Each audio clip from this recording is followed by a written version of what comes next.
हे पहा आपलं वादळामुळे हे झाड आपलं असं कललेलं आहे आणि ह्या झाडामध्ये आता उभा राहण्याची ताकद नाही. आपल्या पुढे आता दोनच पर्याय आहेत. हे झाड काही भागावरून छाटून त्याला पुन्हा वाढण्यासाठी संधी देणं किंवा मग ह्या झाडाला आपण दुसऱ्या झाडाला आधार देणं. मग आपण काय केलं पाहिजे? याला तोडलं पाहिजे, याला आधार दिला पाहिजे.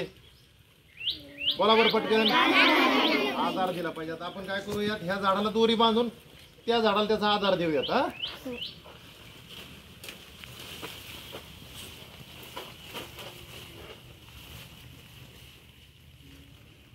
अशा पद्धतीने आपण याला दोरी बांधूयात म्हणजे त्याला दुसऱ्या झाडाचा आधार देता येईल.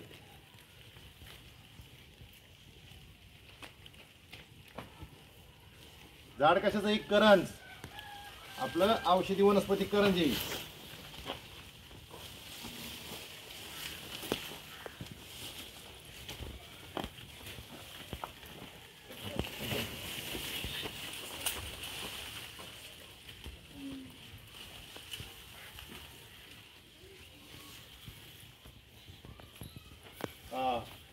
आता पहा खाली जे खाली पडलेलं झाड आहे आता ते उभा राहणार